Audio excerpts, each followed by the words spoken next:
Commando Imran اور جبران نے دوپہر کا کھانا کمرے میں حاجی صاحب کے ساتھ ہی کھایا۔ اس کے بعد حاجی صاحب کہنے لگے، جموں توی کو ایک ٹرین دوپہر کے وقت بھی دلی سے چلتی ہے، مگر میں دن کے وقت تمہیں یہاں سے آگے سفر کرنے کا مشورہ نہیں دوں گا۔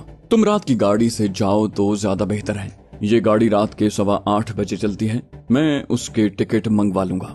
حاجی صاحب نے شام کے وقت دلی سے جموں توی تک کے ریل گاڑی کے 3rd کلاس کے 2 ٹکٹ منگوا لیے۔ 7 بجے کمانڈو عمران اور جبران نے کمرے میں ہی کھانا کھایا اور پورے 7:30 بجے حاجی صاحب سے گلے مل کر ان کی دعائیں لے کر ریلوے اسٹیشن کی طرف روانہ ہو گئے۔ ہوٹل میں انہوں نے کھدر کا پہناوا تبدیل کر لیا تھا اور بازار سے نئی پتلون قمیض منگوا کر پہن لی تھی۔ چونکہ وہاں بھی سردیوں کا موسم تھا، اس لیے انہوں نے ایک گرم جیکٹ اور سویٹر بھی پہن لیا تھا۔ وہ جب بھی بازار سے نئے کپڑے خریدتے تو اس بات کا خاص طور پر خیال رکھتے تھے کہ کپڑے میل خورے رنگ کے ہوں اور پرانے لگیں۔ جموں توی ایکسپریس دلی ہی سے تیار ہوتی تھی۔ ریلوے قولی سے انہوں نے پتہ کر لیا تھا کہ ٹرین پلیٹ فارم پر لگنے سے پہلے کس جگہ کھڑی ہے۔ چنانچہ وہ وہاں جا کر الگ الگ 3rd کلاس کے ڈبوں میں سوار ہو گئے۔ پہلے سے وہاں کئی مسافر ٹرین میں سوار تھے۔ ٹرین سائیڈ لائن سے نکل کر جب پلیٹ فارم پر آ لگی تو اس میں زیادہ رش ہو گیا۔ کمانڈو عمران اور جبران یہی چاہتے تھے کہ ڈبے میں زیادہ سے زیادہ رش ہو۔ رش میں وہ انٹیلیجنس والوں کی تیز نظروں سے بہت حد تک محفوظ ہو جاتے اور مسافروں کے درمیان چھپے ہوئے رہتے۔ اس وجہ سے وہ ہمیشہ 3rd کلاس میں سفر کرتے تھے۔ ٹرین ساری رات سفر کرتی رہی۔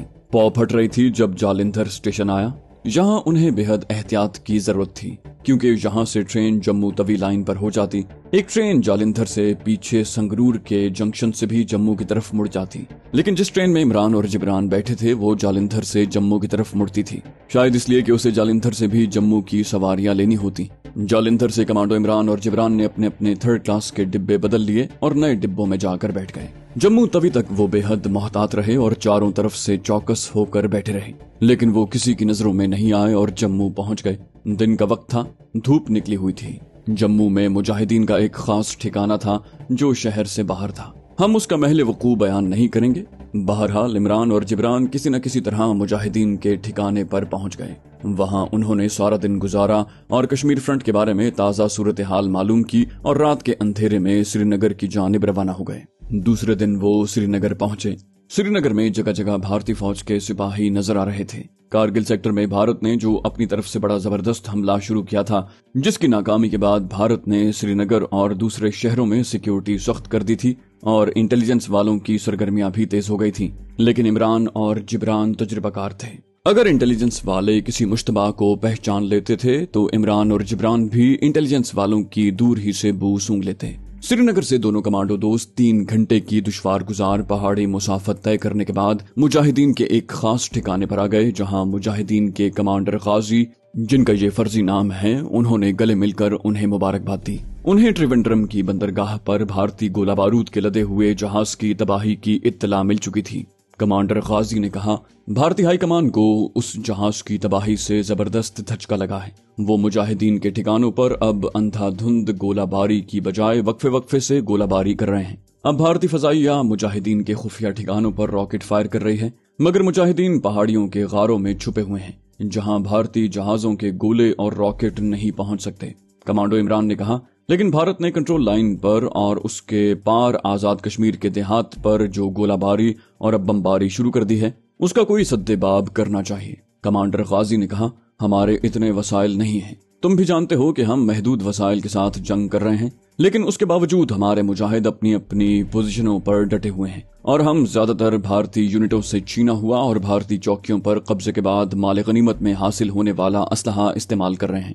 بھارت کا توپخانہ بوکھلاہٹ میں ادھر ادھر اندھا دھند گولہ باری کر رہا ہے، لیکن ہم سوچ سمجھ کر ٹھیک نشانوں پر گولے پھینکتے ہیں اور دشمن کو زیادہ سے زیادہ نقصان پہنچا رہے ہیں۔ خود بھارت کے اخبارات نے لکھا ہے کہ کارگل سیکٹر میں بھارتی فوج مجاہدین کے گھیرے میں آ گئی ہے، اور بھارتی ہائی کمان کے ایک میجر کا انٹرویو اخباروں میں چھپا ہے جس میں بھارتی میجر نے اعتراف کیا ہے کہ مجاہدین نے ہماری 2 چوکیوں کو گھیرے میں لے رکھا ہے اور فوجیوں تک پہنچنے والی خوراک اور اسلحے کی سپلائی لائن کاٹ دی ہے، جس سے بھارتی فوج کو کارگل سیکٹر میں انتہائی مشکلات کا سامنا ہے۔ وہ رات ان دونوں کمانڈو دوستوں نے مجاہدین کے ٹھکانے پر ہی گزاری۔ دوسرے دن وہ مجاہدین کے ساتھ مل کر دشمن کے خلاف لڑنے کی تیاریاں کر رہے تھے کہ کمانڈر غازی اچانک آ گیا۔ اس نے کہا، عمران، تمہارے لیے میں ایک بڑا اہم مشن لے کر آ رہا ہوں۔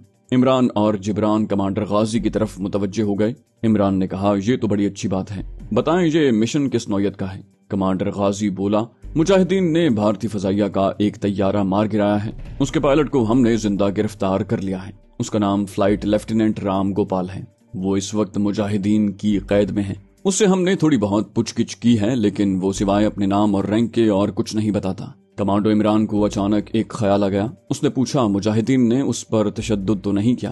کمانڈر غازی نے کہا، مجاہدین نے اس پر کسی قسم کا تشدد نہیں کیا، اس کی وجہ تمہیں بھی معلوم ہے کہ ہم مسلمانوں کے خون میں رواداری اور رحم کا جذبہ نہیں ہے، ہم دشمن کو محاذ جنگ پر تو زندہ نہیں چھوڑتے، لیکن اگر وہ ہماری قید میں آ جائیں تو اس کے ساتھ اسی نرمی اور رحم دلی کا سلوک کرتے ہیں جو ہمارے اسلام نے ہمیں بتایا ہے۔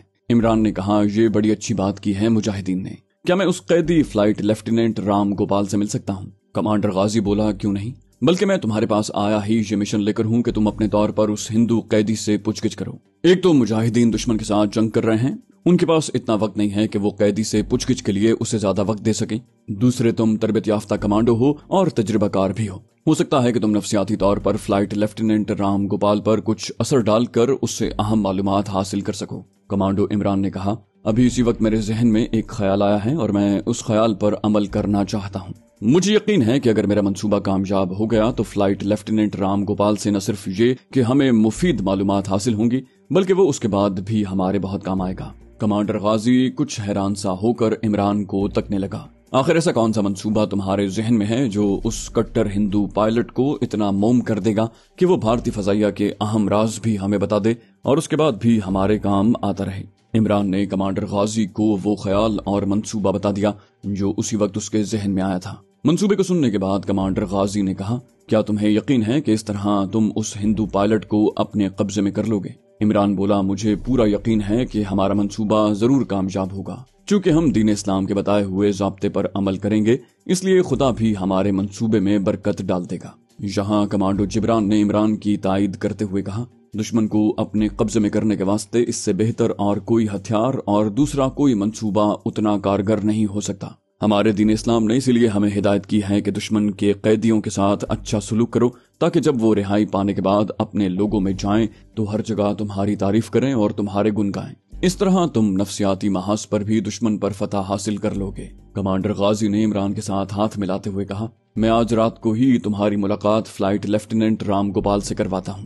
بھارتی پائلٹ رام گوپال کو کارگل کے پہاڑی محاذ سے پیچھے ایک بیرک میں رکھا ہوا تھا۔ جب کمانڈر غازی عمران کو لے کر بیرک میں گیا تو پائلٹ رام گوپال چارپائی پر بچھے ہوئے صاف ستھرے بستر پر لیٹا ہوا اپنے تصورات میں گم تھا۔ انہیں آتا دیکھ کر وہ اٹھ کر بیٹھ گیا۔ کمانڈو عمران نے بڑی خوش اخلاقی سے کہا، اٹھنے کی ضرورت نہیں رام گوپال، آرام سے لیٹے رہو، یہ بتاؤ تمہیں یہاں کوئی تکلیف تو نہیں ہے؟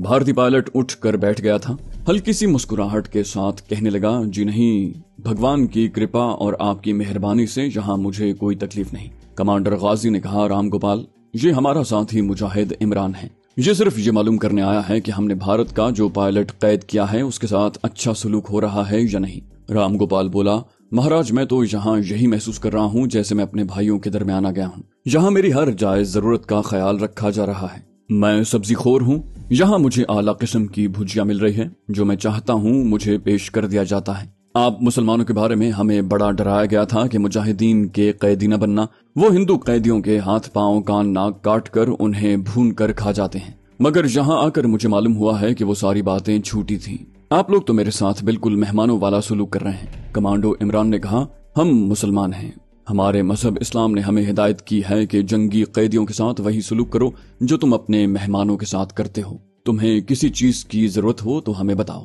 ہم وہ چیز تمہیں مہیا کرنے کی کوشش کریں گے۔ پائلٹ رام گوپال بولا، سر مجھے کسی چیز کی ضرورت نہیں ہے، صرف مجھے اتنا بتا دیں کہ مجھ سے پوچھ گچھ کب شروع ہوگی۔ کمانڈو عمران نے کہا، جو کچھ پوچھنا تھا ہمارے ساتھی مجاہدین نے تم سے پوچھ لیا، تم نے سوائے اپنے نام اور عہدے کے اور کچھ نہیں بتایا تو ٹھیک ہے، تمہیں ایسا ہی کرنا چاہیے تھا، اب مزید پوچھ گچھ کی کیا ضرورت ہے؟ پائلٹ رام گوپال نے حیرت کے ساتھ پوچھا، مگر مجاہدین نے تو مجھ پر ذرا سا بھی تشدد نہیں کیا۔